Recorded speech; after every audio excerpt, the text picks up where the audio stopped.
Mengalir dan melimpah, inilah air dari Citarum. Air beriak kecil dan tenang. Namun bila hutan semakin gundul, air membawa kotoran lumpur. Sungai pun menjadi keruh. Tingkat erosi dari Das Citarum yang melalui Sungai Cirata sekitar 34 ton hektar per tahun. Padahal toleransi hanya 10 ton per tahun. Maka dengan erosi tinggi terjadi pendangkalan waduk dan sungai. Adanya sedimentasi karena ini berkaitan dengan aspek perubahan penggunaan lahan di wilayah hulu yang dibangun untuk pertanian, permukiman dan sebagainya di daerah-daerah yang memiliki tingkat kelerengan cukup besar, sehingga timbul erosi masuk ke sungai menimbulkan sedimentasi.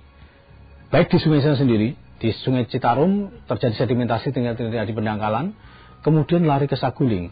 Dari 3 waduk kaskade, Saguling, Cirata, dan Jatiluhur, Saguling memiliki tingkat sedimentasi yang sangat besar. Rata-rata kapasitasnya berkurang sekitar 0,085 dari desain rencana, karena sedimentasinya sangat besar, lebih dari 1 juta ton per tahunnya, hektar per tahunnya. Nah, dengan sedimentasi yang semakin besar, otomatis volume tampungan bendungan itu semakin kecil. Sementara aliran permukaan yang ada, yang masuk ke waduk, itu semakin meningkat. Mengapa meningkat? Karena terjadi perubahan, seiring dengan perubahan penggunaan lahan, koefisien alirannya semakin meningkat. Sehingga kalau kita melihat Citarum, itu hampir sekitar 70% dari total hujan akan menjadi aliran permukaan. Ini masuk ke waduk, yang waduk kapasitasnya pun berkurang, sehingga tren atau indikasi limpasnya suatu bendungan itu akan semakin meningkat di masa depan.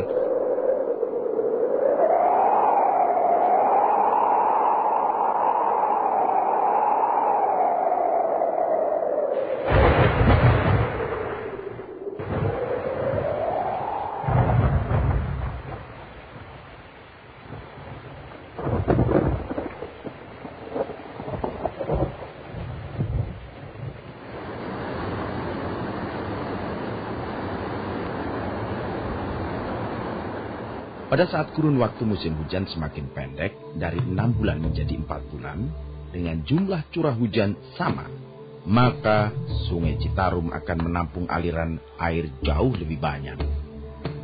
Bila meluap, bisa menjadi bencana.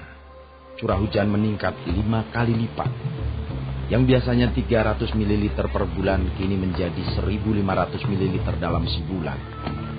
Curah hujan tinggi menyebabkan banjir besar di Karawang, Jawa Barat.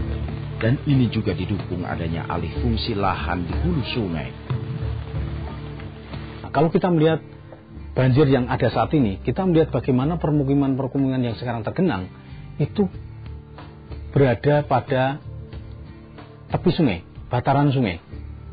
Jadi meskipun masyarakat melihat, pertama Citarum memang jarang banjir karena sangat dikendalikan ketat oleh Jatiluhur, sehingga palung sungai cukup dalam, sehingga tidak mencapai ini. Tapi oleh karena itu masyarakat banyak merambah daerah-daerah yang bantaran sungai. Mengapa?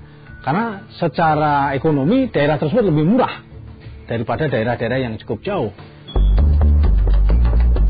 Air mengeluap dari Das Citarum, sungai yang biasa dialiri air 176 meter kubik per detik menjadi 600 meter kubik per detik dari limpasan air waduk. Wilayah yang tergenang mencapai 10 kecamatan, 30.000 rumah terendam, dan memaksa 105.000 jiwa menjadi pengungsi. Memang dalam penanganan banjir yang ada di Citarum, daerah-daerah yang sifatnya lokal untuk penanggulangan banjir, kemudian dilakukan pelurusan, sudetan, memang di daerah sini menjadi aman menjadi banjir. Tetapi dengan pola sungai yang sedemikian lurus, seperti jalan tol, kecepatan air meningkat, sehingga menimbulkan debit semakin meningkat, akhirnya menghantam, memberikan beban di wilayah hilir yang lebih besar daripada sebelumnya. Inilah yang menyebabkan fenomena-fenomena mengapa kawasan-kawasan hilir, Citarum, Bengawan Solo, dan sebagainya semakin rentan terhadap banjir. Lahan sawah kini semakin sempit.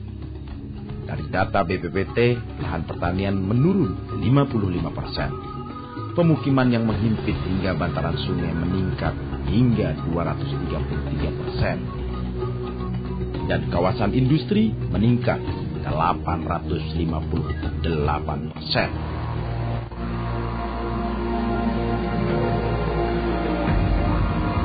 Pengelolaan air di aliran Citarum menjadi persoalan penting agar tidak menjadi bumerang bagi yang tinggal di sekeliling Citarum.